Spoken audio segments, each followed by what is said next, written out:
All right, what'd you do today?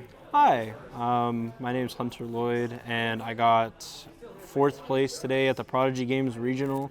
I played Plunder Patrol. Plunder Patrol? Yeah, blind second. We sailed it in. Yo, Yep.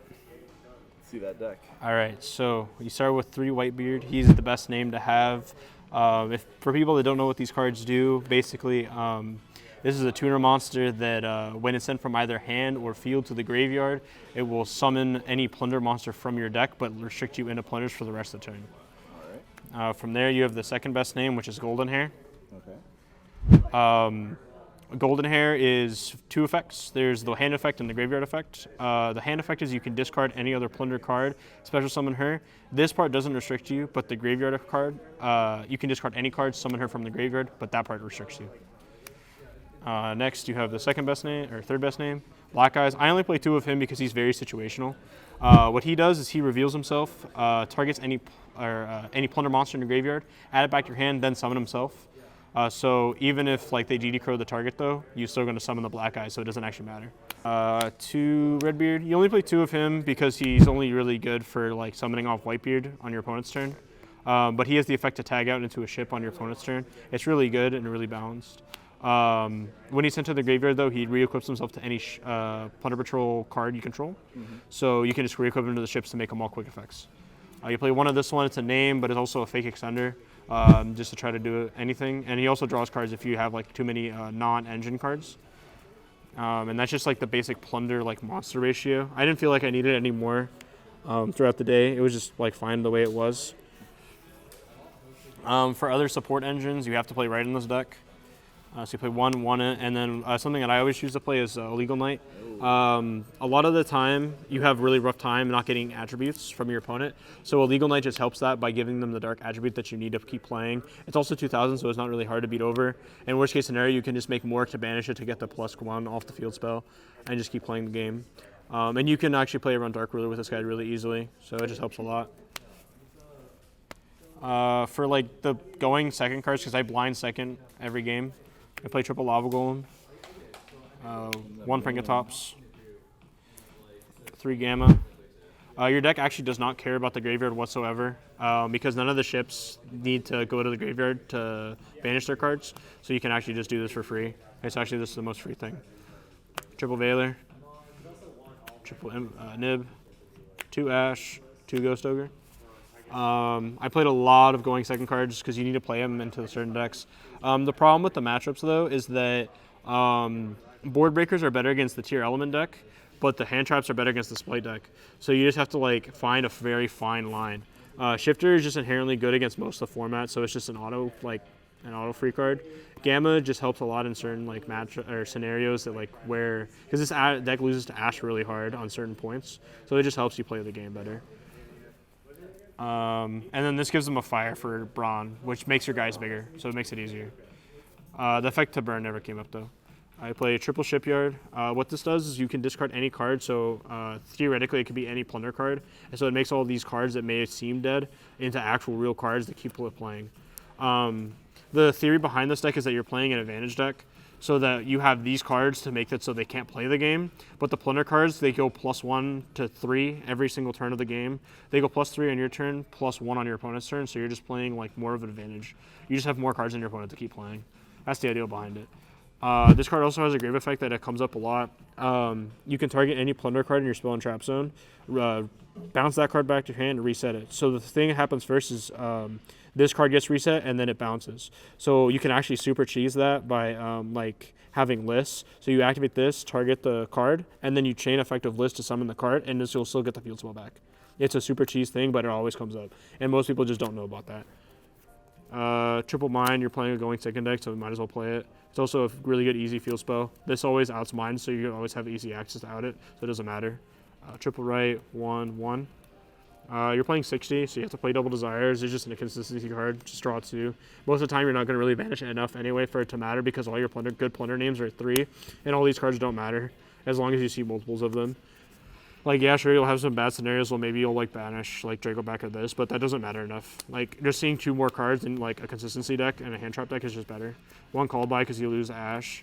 This can search either mine or the field spell, which is just a plunder card, so it's just super vital. 3 Imperm. It's one of the best hand traps to format. You have to play it. 3 evenly because you're blinding second. And finally, for the 2 last cards, is basically just another copy of the field spell, or you can activate on your opponent's at turn after you break the board with mine. And then this is just for like the extra decks that basically don't have enough colors for you to play, like Flunder or Virtual World, even though the Virtual World matchup's near unwinnable. So it just helps you play the grind game more. That's the main deck. It's 60 cards. Yeah, 60 card blind second pog. The final card's driver, sorry. Oh. Yeah, my bad. I'll just move everything to the side. For the extra deck, it's pretty standard. If you'll see any Plunder list, you'll know that like most of the cards are already well known. This guy, he's a quick effect, target any effect monster you control. That's very relevant later, I'll explain why.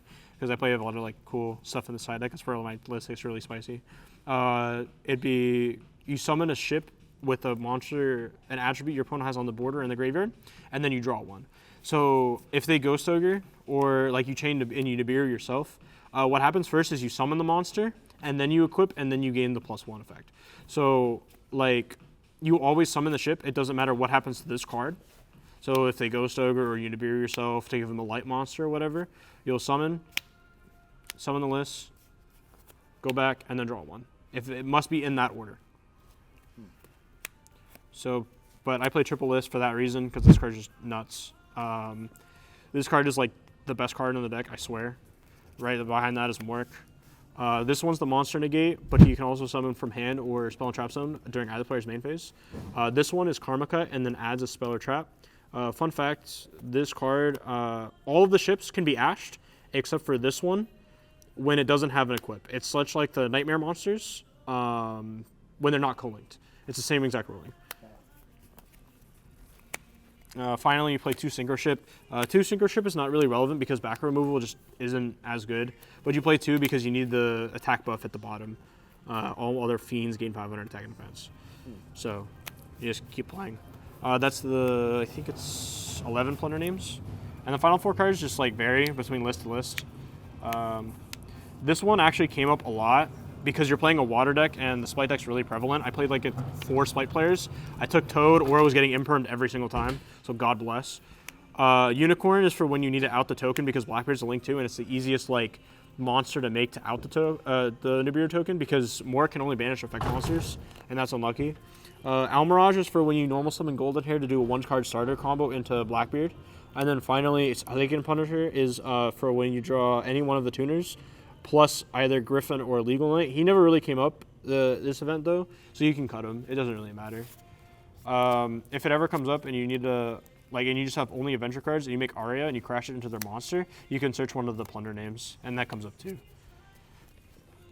For side deck, this is where like a lot of my spicy stuff comes from. This is just back removal. But because you're playing a blind second deck, you just need cards for when you go first because certain matchups dictate certain things. So I play Triple Dimension Grounds. This card's nuts in the format because a lot of the decks really need to go to the graveyard, like obviously Toad, Tier Element cards, etc. Rivalry because your deck actually is all fiends except for the 1 Nibiru and the Faithful Venture cards. So like, whatever. And then Triple Sphere Mode. 1 Storm. I decided to only play 1 Storm because I just figured 4 back removal because you already have enough mine outs anyway because you play all the right cards and everything, and the deck naturally has the out to back row in the form of Baron. So this just doesn't matter. Why Sphere Mode and Lava Golem at the same time? Because you're playing 60 cards, so if you just see more answers to the board that they can't respond to, it's just better. Okay. Finally, the 2 like super like insane things that I have never seen anywhere else. It's I'm Buster Locking people in 2022. So a cool thing is that, remember how I said Blackbeard can target any effect monster you control? Mm-hmm. So what you can do is if you have any extender, so take like this guy for example, and like either Golden Hair or Whitebeard, you can Buster Lock your opponent. So what you do is you summon your extender, you normal summon any of the tuners, so either this one or this one, they do the same exact thing in this scenario. Mm-hmm. You use these 2 to make Hulk. Mm-hmm.